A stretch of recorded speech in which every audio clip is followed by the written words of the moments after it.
Jackie, bonjour. Bonjour.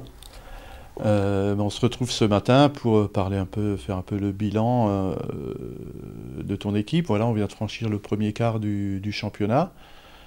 C'est peut-être le moment de dresser une première photo du championnat. Qu'est-ce que tu as envie de dire aujourd'hui?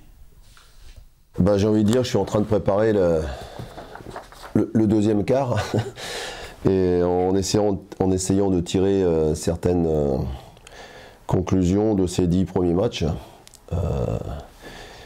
qui nous positionnent carrément au milieu du tableau, puisqu'on est avec 15 points à 4 points du premier et à 4 points du premier relégable.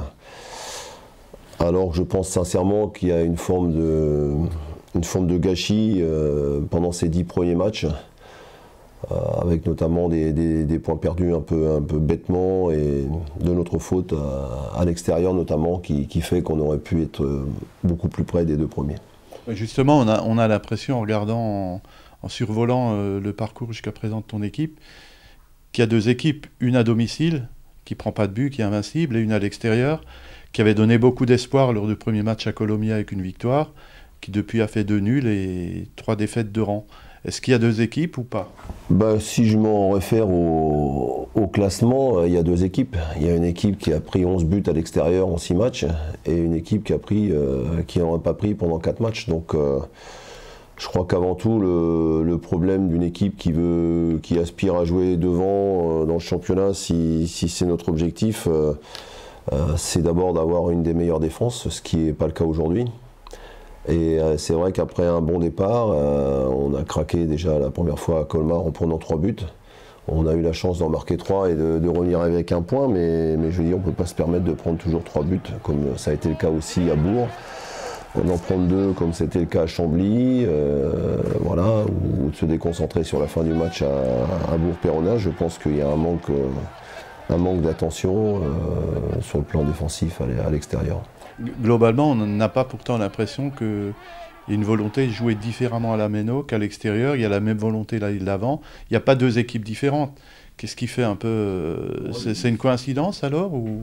Je n'ai pas trouvé encore la solution, sinon on aurait rectifié le tir. On a pris un but aussi à Guebwiller contre une équipe de promotion en Coupe de France. On en a pris un aussi contre Reiperswiller en DH. Ça veut dire que le problème de l'équipe, c'est un problème au niveau de la récupération du ballon. C'est un problème collectif, c'est un problème aussi parfois individuel, comme au Poiré, on se fait surprendre sur un corner à 2 minutes de la fin. C'est aussi peut-être une volonté de trop jouer à l'extérieur, comme au Poiré, où on s'est fait contrer on a pris 2 buts sur des comptes de 70 mètres, des balles perdues à 30 mètres du but adverse. Tu parles des buts que vous prenez, trop nombreux, tu parles aussi problème collectif dans la récupération. Il y a aussi, ce qui semble flagrant à tous les gens qui suivent ton équipe, le manque de réalisme qui inquiète un peu dans ton équipe. Une équipe qui se crée de multiples occasions, on l'a vu ici contre Bastia, on l'a vu à Chambly, et qui en rate presque autant qu'elle s'en crée. Est-ce que tu as une explication à cet état de fait? La première fois c'est arrivé, c'est contre Boulogne. C'est contre Boulogne où on doit gagner facilement et on fait 0-0 et puis on a failli se faire punir à quelques minutes de la fin. Je pense tout simplement que on est souvent puni quand on fait une faute derrière et puis que nous malheureusement on n'arrive pas à punir l'adversaire. Alors on a modifié complètement, mis à part Liénard qui est resté, on a changé complètement la ligne d'attaque en amenant de la vitesse, en amenant de la jeunesse. Alors est-ce que c'est le défaut de la jeunesse? En tous les cas c'est vrai qu'on est assez... Est-ce que c'est de la maladresse ou est-ce que c'est, comment je veux dire, de la malchance? Je crois qu'il y a un petit peu tout qui s'en mêle. Et on essaie de rectifier ça à l'entraînement et malheureusement on n'arrive pas à concrétiser en match. Oui, c'est vrai qu'avec Marquez, Aguemon, Ndiaye et Baoken, ce secteur a été complètement rebâti. Est-ce que tu te poses des questions par rapport aux choix qui ont été faits? Je crois que Baoken venait d'un club de Ligue 1, il a joué déjà en Ligue 1 quelques matchs, même s'il restait sur une saison difficile pour lui. Ndiaye, il y a 2 ans en national, c'était 10 buts, Baoken, c'était 10 buts, Marquez, c'est je crois 6 ou... Bon, ses talents de buteur à Colmar ont été reconnus. Et donc, voilà, les occasions sont là, il faut les mettre. Alors, peut-être que les joueurs se remettent un petit peu en question et puis arrêtent de penser dans le but et surtout aient une grande envie de marquer, parce que comment ça va se passer le jour où on n'aura plus d'occasion. Moi, mon travail, c'est de convaincre tout le monde qu'au niveau de la qualité du jeu, on est dans le vrai, mais qu'il faut être beaucoup plus solide derrière, beaucoup plus solide dans nos têtes pour rester lucide. Voilà, et quand on mène 1-0 à l'extérieur, au lieu de perdre des ballons bêtement à 40 mètres du but, ou voilà, soit on la met loin devant, soit il faut peut-être qu'on joue un peu plus ses résultats quand on a un avantage au score. Parfois, quand les entraîneurs traversent ce genre de série, aussi un petit peu poussés par les entourages et les gens qui discutent avec lui, on a des tendances à se recroqueviller, à renoncer un peu à ses principes. Est-ce que c'est quelque chose qui peut te gâter? Oh non, pas du tout. Moi, je veux dire, j'ai une formation comme joueur dans un club où, à Valenciennes dans le temps, c'était de jouer. Les meilleurs résultats que j'ai fait comme joueur, c'est quand l'équipe était joueuse. Comme entraîneur, c'est quand il y avait des bons joueurs et qu'il y avait une équipe joueuse.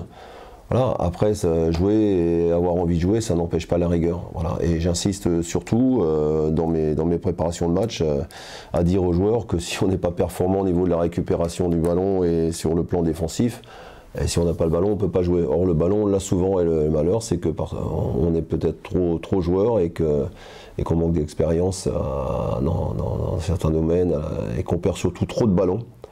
Voilà, je pense que le problème du Racing Club de Strasbourg, c'est un petit peu de manque de maîtrise technique et peut-être parfois aussi un petit peu d'intelligence dans le jeu. Le public a certainement envie de t'entendre dire « oui, on joue la montée ». Est-ce que c'est une phrase que tu peux prononcer aujourd'hui? Ben moi, je suis resté pas pour,